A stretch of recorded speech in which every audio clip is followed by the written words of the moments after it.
If you have ongoing exposure to controlling people, it's a virtual certainty that you're going to experience blurry boundaries, which is why I've created the extensive online course called This Is Me, Establishing Boundaries with the Controllers in Your Life. There's a link below that will give you all of the details, and I hope that you would find it therapeutic.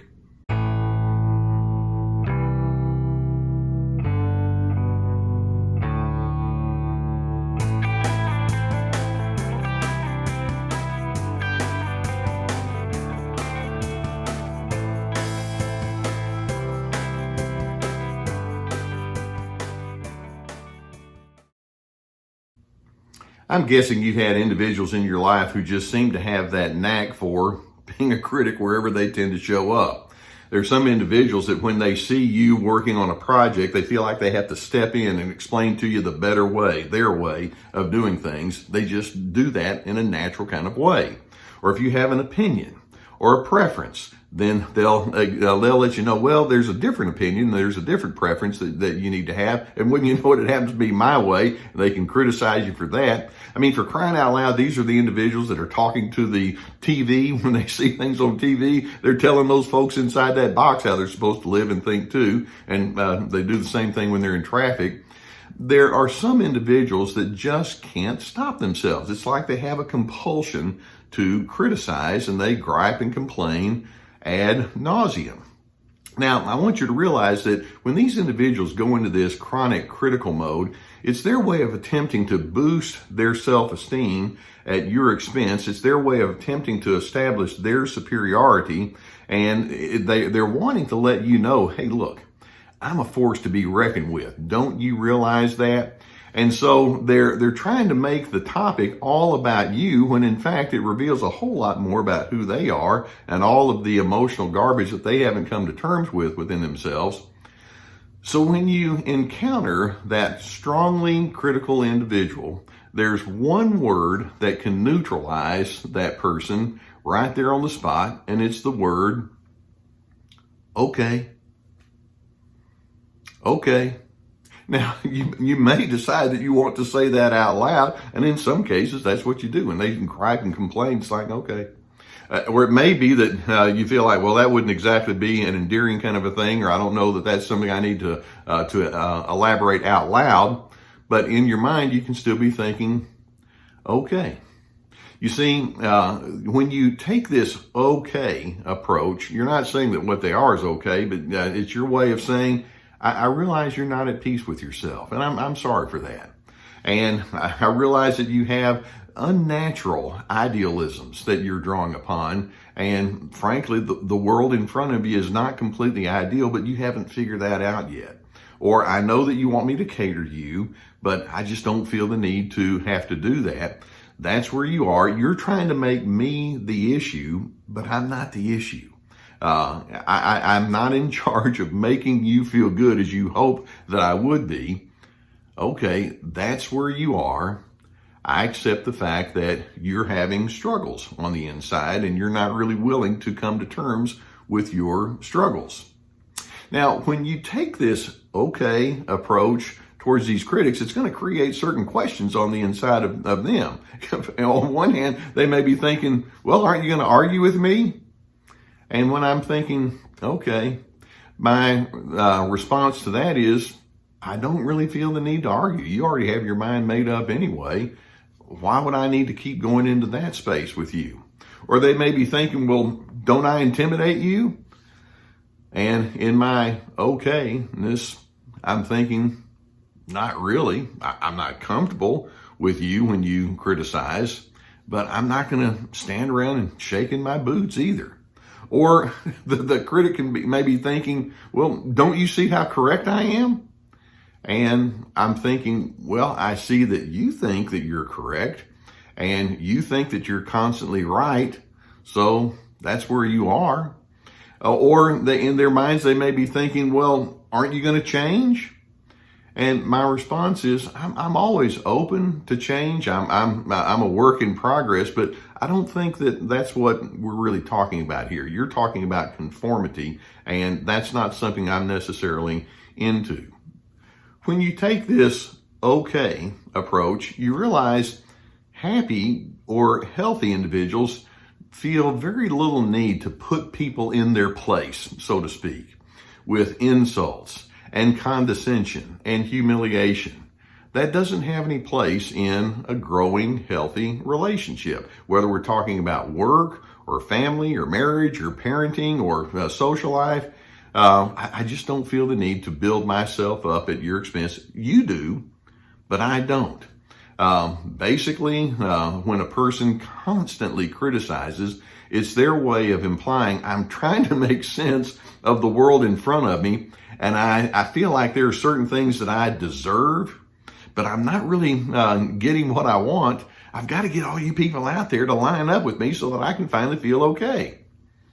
So when you respond with, okay, it can be your way of sending all sorts of different messages. For example, Gus has the itches back there. For example, when you say, okay, you're implying I'm comfortable with who I am, even if you're not. Or in your okayness, you're more or less implying I don't have any interest in trying to make you reform. That's what you want toward me, but I don't have a reverse interest in that. Or it's also your way of saying you see our relationship as a competition. I don't. I'm not in competition with you. Or in your okayness, it can be your way of saying I know you well enough to know that criticism is just what you do, and it's not really about me. It's about you. That's who you are. Or in addition, as you say, okay, it can be your way of saying, I realize that you feel the need to control me. But you know what? I don't feel the need to be controlled by you. We differ on that one, don't we? Or in addition, as you have this mind of okayness, you may be thinking what you consider to be helpful advice isn't helpful. I'll take a pass. Or in addition, basically you can recognize that when a person is chronically critical, they have lots of unresolved anger issues. And frankly, it's your task to take care of your own anger, not mine. Or in addition, feeding that anger is fear. And so you recognize that in their criticism, they're threatened by you and your differentness. And you know what? That's also your task to take care of. It's not my task to have to resolve. I'm willing to have an honest and open discussion, and I'd love to share thoughts and feelings in a fair and objective way, but I don't think that's where you are. I get it.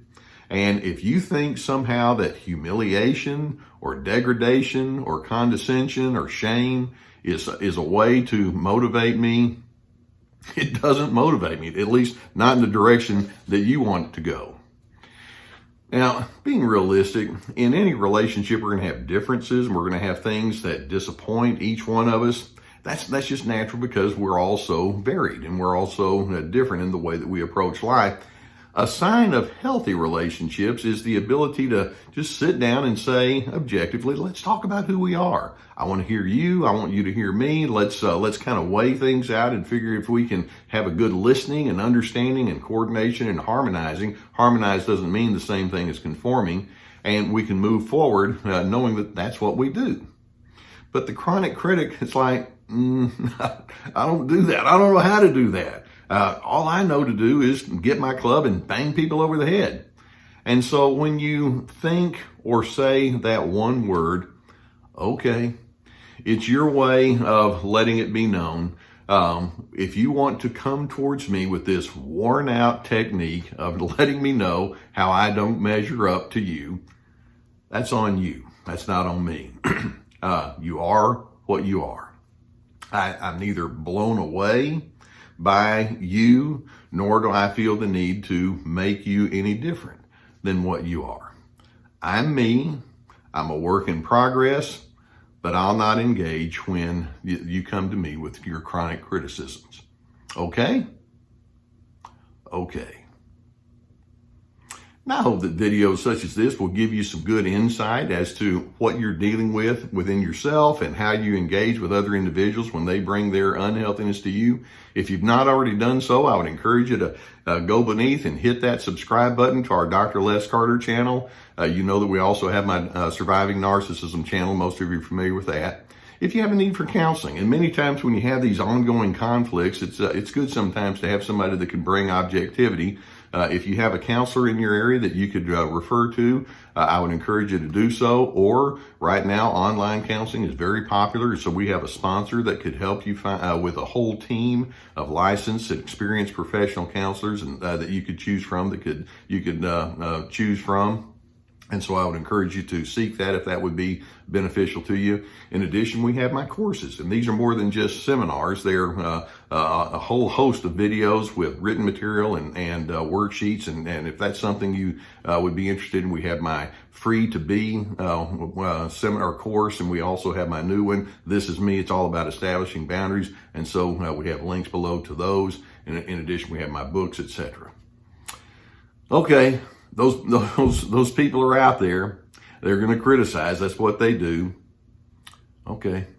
In the meantime, I want you to think, well, but do I have to allow them to be in charge of me? No, I don't think so. The more comfortable you are with who you are, and you have these other individuals that'll say, but I'm not comfortable with you. We're just going to say, that's your problem to solve. My task is to be a person of good character and integrity. And if that's not enough for you, okay,